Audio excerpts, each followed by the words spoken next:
अरे दोस्तों, कभी सोचा है कि हमें आजादी कैसे मिली? ये जो तिरंगा हम गर्व से लहराते हैं, ये सिर्फ एक झंडा नहीं, यह है लाखों लोगों के बलिदान की कहानी। आज के इस वीडियो में हम बात करेंगे इंडिया के इंडिपेंडेंस स्ट्रगल के बारे में, एक क्लियर टाइमलाइन के साथ, स्टेप बाय स्टेप।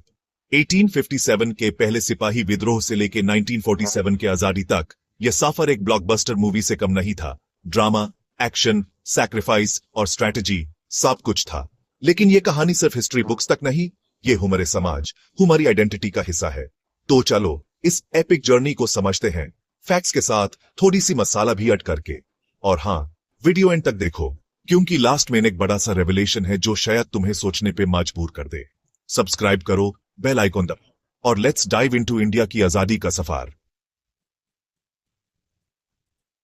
तो शुरू करते हैं 1857 से, वो साल जब इंडिया ने पहली बार ब्रिटिश रूल के खिलाफ बड़ा रिबेलियन किया। यह था फर्स्ट वॉर ऑफ इंडिपेंडेंस, या जिसे ब्रिटिश हिस्टोरियन सेपॉय म्यूटिनी कहते हैं। लेकिन यह कोई छोटा सा म्यूटिनी नहीं था भाई, यह था एक फुल ऑन रिवॉल्ट जो पूरी कंट्री में फैल गया। लेकिन यह शुरू क्यों हुआ? ब्रिटिश ईस्ट इंडिया कंपनी तब तक इंडिया के बड़े हिस्से पे कब्जा कर चुकी थी। उनका रूल ब्रूटल था, टैक्सेस से फार्मर्स परेशान, ट्रेडिशनल रूलर्स को अपनी पावर खोने का डर और सिपाहियों के साथ अनफेयर ट्रीटमेंट। एक छोटी सी चीज ने आग में घी का काम किया, एनफील्ड राइफल का कार्ट्रिज। इसके बारे में सुना होगा ना? ये कार्ट्रिजेस जो राइफल में यूज होते थे, उनमें काऊ और पिग फैट का ग्रीस था, जिसे सिपाहियों को मुंह से काटना पड़ता था। यह हिंदू और मुस्लिम सिपाहियों के लिए रिलीजियस इंसल्ट था। बस यह स्पार्क था जो पूरा बैरल जलाने के लिए काफी था। द 29th of March 1857 को मंगल पांडे, एक सिपाही, ने बरकपुर में अपने ब्रिटिश ऑफिसर्स के खिलाफ बंदूक उठाई। यह एक सिग्नल था और देखने में आया कि मीरठ से कानपुर, लखनऊ, झांसी तक रिबेलियन फैल गया। रानी लक्ष्मीबाई, तंतिया तोपे, नाना साहेब, ये सब इस जुम के हीरोज थे। लेकिन यह रिबेलियन डिसऑर्गेनाइज था। लोकल रूलर्स और सिपाही आपस में फुली कोऑर्डिनेटेड नहीं थे और ब्रिटिश ने अपनी मिलिट्री पावर से इसको क्रश कर। लेकिन 1857 का असर क्या था? यह रिबेलियन फेल हुआ, लेकिन इसने ब्रिटिश को डरा दिया। उन्होंने ईस्ट इंडिया कंपनी का रूल खत्म किया और 1858 में ब्रिटिश क्राउन ने डायरेक्ट कंट्रोल ले लिया। इसके साथ ही इंडियन सोसाइटी में एक नई चेतना जगी कि हुमेन अपने राइट्स के लिए लड़ना होगा। यह था आजादी का पहला कदम। अब जंप करते हैं 1885 तक।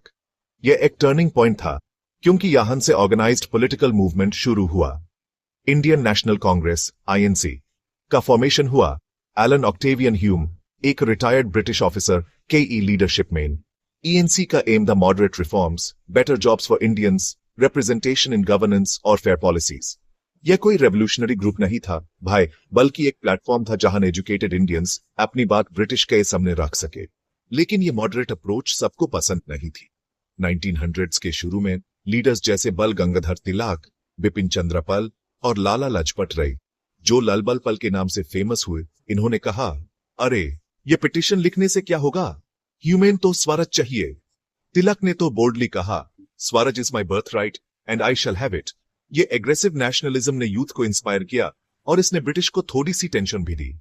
अब ये समझो कि ENC के दो फैक्शंस बन गए, मॉडरेट्स और एक्सट्रीमिस्ट्स। मॉडरेट्स जैसे गोपाल कृष्णा गोखले चाहते the reforms through dialogue, extremists चाहते the direct action, boycotts, protests और स्वदेशी। ये स्वदेशी मूवमेंट क्या था? यह था एक call to boycott British goods और प्रमोट इंडियन प्रोडक्ट्स। बंगाल में जब ब्रिटिश ने 1905 में बंगाल पार्टीशन किया टू डिवाइड एंड रूल खेलने के लिए, तब यह मूवमेंट और तेजी से बढ़ा। लोगों ने ब्रिटिश कपड़े जलाए और खड़ी पहनी। यह था इकोनॉमिक रेजिस्टेंस का पहला बड़ा स्टेप। अब आते हैं 1915 तक, जब एक नई शक्ति आई, महात्मा गांधी। गांधी जी साउथ अफ्रीका से वापस आए, जहां उन्होंने रेशियल डिस्क्रिमिनेशन के खिलाफ सत्याग्रह किया था। इंडिया में उनका पहला बड़ा मूवमेंट था चंपारण सत्याग्रह 1970। बिहार में, जहां उन्होंने फार्मर्स के खिलाफ ब्रिटिश इंडिगो प्लांटर्स के ये जुल्म का विरोध किया। फिर आया खेड़ा सत्याग्रह 1918, गुजरात में, और अहमदाबाद मिल स्ट्राइक 1918। ये तीनों मूवमेंट्स ने दिखाया कि नॉन वायलेंट रेजिस्टेंस कितना पावरफुल हो सकता है। लेकिन असली गेम चेंजर आया 1919 में, जलियांवाला बाग मैसेकर। अमृतसर में द 13th of April 1919 को जनरल डायर ने अनार्म्ड क्राउड पे फायरिंग का ऑर्डर दिया, जिसमें हंड्रेड्स ऑफ इनोसेंट लोग मर गए। ये इंसिडेंट ने पूरी कंट्री को हिला दिया। लोगों का ब्रिटिश रूल से विश्वास उठ गया और गांधी जी ने इसका फायदा उठाया to launch the non cooperation movement 1920-22। Non cooperation movement का आइडिया था सिंपल, ब्रिटिश के साथ कॉपरेट मत करो, स्कूल्स बॉयकॉट करो, कोर्ट्स बॉयकॉट करो, फॉरेन गुड्स बॉयकॉट करो। लाखों लोग इसमें शामिल हुए। स्टूडेंट्स ने ब्रिटिश स्कूल्स छोड़ी, लॉयर्स ने कोर्ट्स छोड़े और खड़ी एक सिंबल बन गया। लेकिन 1922 में चौरी चौरा में वायलेंस होने के बाद गांधी जी ने मूवमेंट सस्पेंड कर लिया। यह डिसीजन कंट्रोवर्शियल था। कुछ लोगों ने कहा गांधी जी ने गलती की, लेकिन उन्होंने अपने नॉन वायलेंस के प्रिंसिपल को प्रायोरिटी दी। अब आते हैं 1930s, जब गांधी जी ने एक और आइकॉनिक मूवमेंट शुरू किया, दांडी सॉल्ट मार्च। ब्रिटिश ने सॉल्ट पे टैक्स लगाया था, जो हर इंडियन के लिए बेसिक नेसेसिटी थी। गांधी जी ने कहा यह टैक्स नहीं, यह है जुल्म। उन्होंने 240 माइल मार्च किया डंडी तक और अपना नमक बनाया। यह एक सिंबलिक एक्ट था, लेकिन इसने पूरी दुनिया का ध्यान खींचा। लाखों लोगों ने सॉल्ट लॉज तोड़ा और ब्रिटिश जेल्स भर गए। दोस्तों, यह नमक का छोटा सा दाना था, लेकिन इसने ब्रिटिश राज की फाउंडेशन को हिला दिया। सॉल्ट सत्याग्रह ने दिखाया कि छोटी सी चीज भी एक बड़ा रेवोल्यूशन ला सकती है। इसके बाद सिविल डिसोबीडियंस मूवमेंट ने मोमेंटम पकड़ा। लोगों ने टैक्सेस नहीं भरे, ब्रिटिश गुड्स बॉयकॉट किए और विमेन भी बड़ी तादाद में शामिल हुई, जैसे सरोजिनी नायडू और कमला नेहरू। लेकिन ब्रिटिश भी चुप नहीं बैठे। उन्होंने गांधी जी और हजारों एक्टिविस्ट्स को जेल में डाल दिया। फिर भी यह मूवमेंट ने इंडियन यूनिटी को स्ट्रेंथन किया। 1931 में गांधी इरविन पैक्ट के अंडर कुछ प्रिजनर्स रिलीज हुए, लेकिन स्ट्रगल रुक नहीं। अब आते हैं 1942 तक, जब वर्ल्ड वॉर 2 चल रहा था। ब्रिटिश इंडिया को वर्मेंद्रक कर रहे थे, बिना इंडियन से पूछे। गांधी जी ने कहा अब बस, डू और क्विट। 8 अगस्त 1942 को बॉम्बे में क्विट इंडिया मूवमेंट लॉन्च हुआ। गांधी जी का स्लोगन था डू और डाई। यह था all out call for independence. यह मूवमेंट मैसिव था। लाखों लोग सड़कों पे उतर आए, स्टूडेंट्स, वर्कर्स, फार्मर्स, एसाब। लेकिन ब्रिटिश ने इसको ब्रूटली सप्रेस किया। गांधी जी, नेहरू, पटेल सब जेल में। फिर भी अंडरग्राउंड लीडर्स जैसे अरुणा असफ अली ने मूवमेंट को चलाया। यह मूवमेंट ने ब्रिटिश को यह क्लियर कर दिया कि अब इंडिया को रोकना इम्पॉसिबल है। लेकिन यह मूवमेंट के साथ एक और चैलेंज आया, कम्युनल टेंशंस। मुस्लिम लीग, जिसके लीडर थे मोहम्मद अली जिन्ना, ने सेपरेट नेशन पाकिस्तान का डिमांड किया।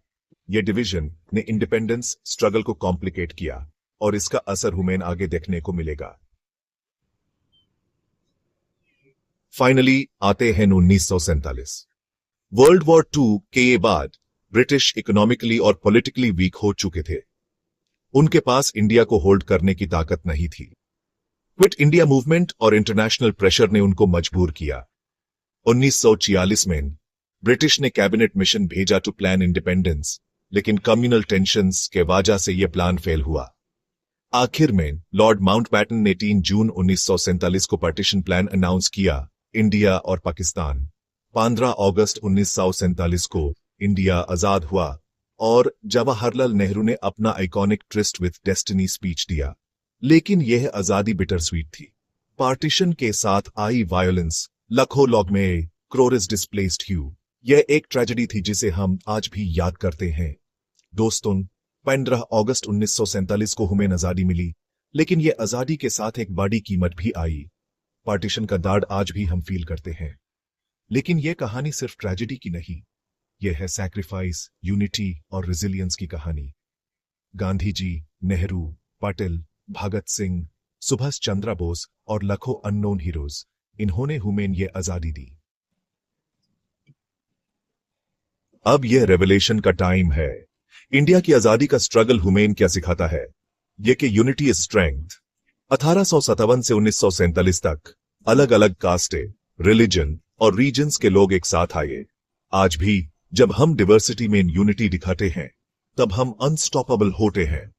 लेकिन कम्युनलिज्म, करप्शन और इनइक्वालिटी आज भी चैलेंजेस हैं। क्या हम अपने फ्रीडम फाइटर्स के सपने को सच कर रहे हैं